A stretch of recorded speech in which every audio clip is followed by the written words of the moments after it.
Anyone can jump 5 feet. But if he didn't, he'd break his legs, or his spine, or he'd land on his head and he would die. The rooftop door, 2 buildings away, burst open. Jaime could see the silhouette of a man who produced a pistol with a flashlight and a laser sight module attached. The next building roof door also burst open, as did the building where Jaime stood on the ledge. The 3 men focused on the pigeon coop, unaware Jaime was only 30 feet away. As they fumbled with the combination lock, the drone returned and hovered above them. Jaime knew he had to get off the roof quickly. As quickly as he could, Jaime climbed to the edge. Meanwhile, the drone's sensors picked up what appeared to be heat readings on the rooftop that led away from the coop to the opposite edge of the building. The drone lowered its altitude and followed the growing heat signature to the roof's edge. All it found was a larger, anomalous hotspot, but no person who might have made it. Another silent signal alerted the armed men who were now inside the electronic null space of the disguised pigeon coop. The men headed to where the drone hovered, their flashlights and laser pointers slowly scanning the darkness in front of them. Looking over the rooftop, they saw what looked like a man's torso splayed out in the alley. The drone lifted above the gunmen and slowly sank into the alleyway to examine the third anomaly. Jaime had landed on the old slaughterhouse roof, with 3 feet to spare. He stumbled over his feet when he had landed, his momentum forcing him to one knee before he had regained his feet and headed for the rooftop fire escape. As he climbed down the south face of the long-abandoned abattoir, the drone floated only 50 feet away, but blocked from sight by the building itself. The armed men would use the stairs to meet again with the now lower-than-street-level drone. "It's just the jacket," said one of the men who had left the rooftop. "You think?" responded a second man. "Pick the damn thing up and check it out. Drone says it's still hot." Jaime watched from the fast-food restaurant parking lot as the men went through the pockets of his jacket. He didn't think to untie it from his waist and throw it to the roof before he had jumped, so it fell when he was in midair and spun to the pavement below. Jaime had his house keys, his camera, his Nobletech, his wallet, and most importantly, the flash drive was still on his person. But as he accounted for his personal effects still in his possession, he realized the one item left behind in the jacket's breast pocket. "It's a press pass! Jamie Olivo!" "Give me that, you numbskull!" ordered the taller man. "Jaime Olivo, idiot! He's the reporter. Metro 10. "Metro 10? Jesus!" declared a third member of the team. "You got that right. The shit just hit the fan." The tall man, dressed identically to his compatriots in tan military utility gear and a black trench coat, held the press pass ID up to the drone's scanners. As the RGB lights danced across the laminated card, electronic signals alerted secret override codes, allowing the drone operators to tap into every city surveillance camera. That's when Jaime began running. He should have run to the station. It was public, and he could get the information out. But instinct took over, and he headed home. Again, he thought, being in public would help hide him. But between the late hour and the storm, the crowds were thin as he traveled closer to his train stop. The crowd was non-existent. As Jaime got closer to the last steps that would take him to the street level, he could see the dark puddles of water that formed after streaming down from the street-level staircase. He ran through the water and up the saturated concrete steps. That's when Jaime stopped running. As the pouring rain began to soak him, Jaime stood at Tunnel Street on Broadway. 6 more men stood in a semicircle around him, blocking his escape.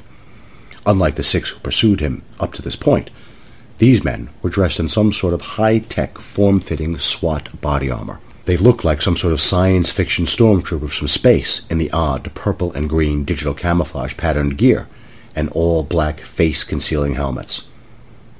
They held equally bizarre-looking rifles, like nothing Jaime had ever seen in his 25 years of news reporting, and they were all pointing at him. 2 black truck vans deployed some sort of searchlight that struck Jaime's eyes, blinding him temporarily. "Jaime Olivo, you are under arrest for violation of the Homeworld Security Council's Protection Directorate 27B. Resistance will be met with lethal force." "What?" asked Jaime. "The Security Council? Who is the Security Council?" Jaime had the time to ask before a balled fist impacted on the back of his skull, dropping him to his knees. Stunned, Jaime saw through now spinning eyes the 6 original pursuers who had donned black balaclava ski masks that matched their trench coats. The tall masked man addressed the armored team. "We've got 3 down already. The order's for full containment, not detention.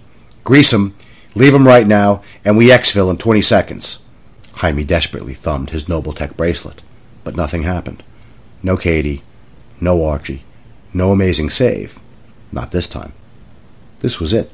Soaked to the bone, the falling rain. Jamie felt a chill, knowing he was going to die on his knees. And he would never even know why, without ever seeing the contents of Cyberstan's flash drive. Jaime put a hand up to block the light from his eyes. "Wait!" Behind the nylon balaclava, the tall man's face twisted in scorn as he produced his sidearm. He racked the slide back, arming the weapon, and lowered it to the kneeling reporter's head. As the van lights and pouring rain blinded Jaime Olivo's squinting eyes, he whispered a final word to himself. "Katie." He waited for the skull-shattering bullet to strike. Jaime never heard the shot.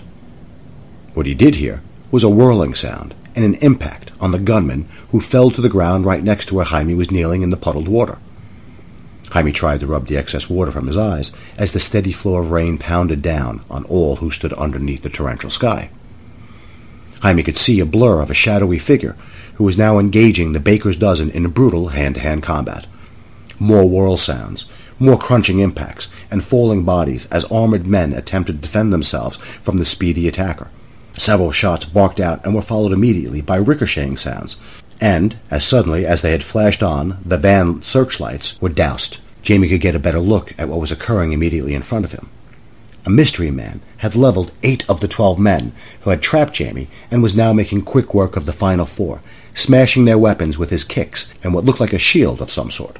A downward slash with the shield smashed the odd rifle in two, a spinning crescent kick removing its wielder from the fray, a long kick to the helmeted face of another, and a traditional straight right fist to the armored jaw of the final fighter. The mystery man stood with his back towards Jaime.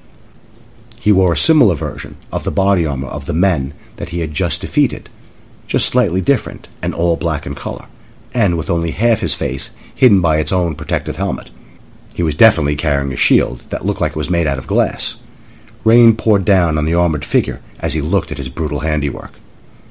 Jaime Olivo slowly stood on wobbly legs, just looking at the man who rescued him, as the soaked, black trench-coat-covered arm reached around him and pulled him into a chokehold, the large-caliber handgun barrel now pushed into his skull. "You!" shouted the trench-coated man, the first one dropped by the black-armored fighter. "Turn around slow and drop the weapon!" The man in the black helmet turned his head and looked, assessing the situation. He slowly turned his body to face the man, who stood there with the gun and hostage. He raised one gloved hand as if to imply compliance with the gunman's orders, and he reached for the shield. "No! Don't try it! I know who you are! You're supposed to be dead! Shake it free with one hand," the man ordered. The armored man nodded his head without saying a word, and he jerked his arm so the shield slid down to his wrist, where it now dangled loosely. "All the way off!" The mystery man repeated the silent pantomime as to convey compliance. The carpex of the shield slid off the gloved wrist, beginning its fall to the ground, as its owner caught the shield interior with his boot, and like an acrobat, kicked the shield to where it hovered momentarily in the air between them. The gunman and Jaime Olivo, stunned by the display, the mystery man performing a lightning-fast spinning back kick into the edge of his own shield, and sent it hurtling over the heads of the man and his hostage. "Ha!" mocked the nylon-masked gunman as he pointed the pistol at the now shieldless fighter. "You bought it this time, old man!" Steam billowing out of the mask as his mouth gaped open.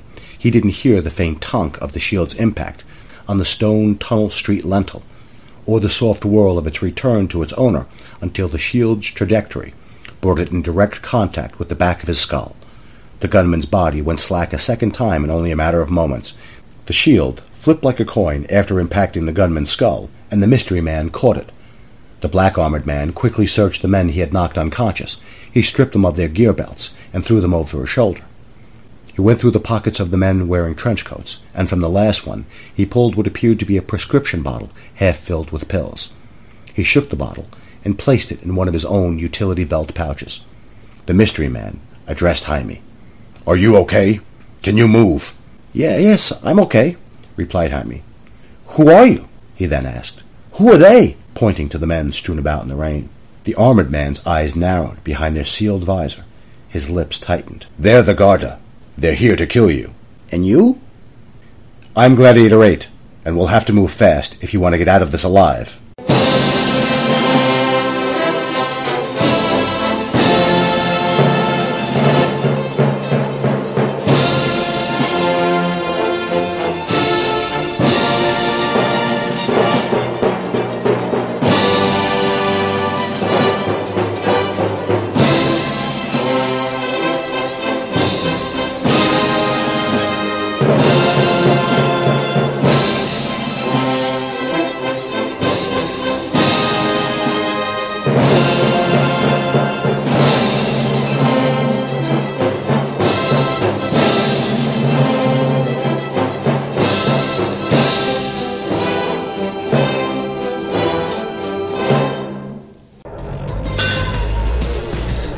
You've been listening to Jim Dynamo's Bad Machine. Be part of the radio revolution by following our Twitter page at Bad Machine Radio and by visiting Jim Dynamo's Bad Machine on Facebook. Bad Machine is a one-man media production, the exclusive owner of all original content. Otherwise, no rights are reserved. 2016.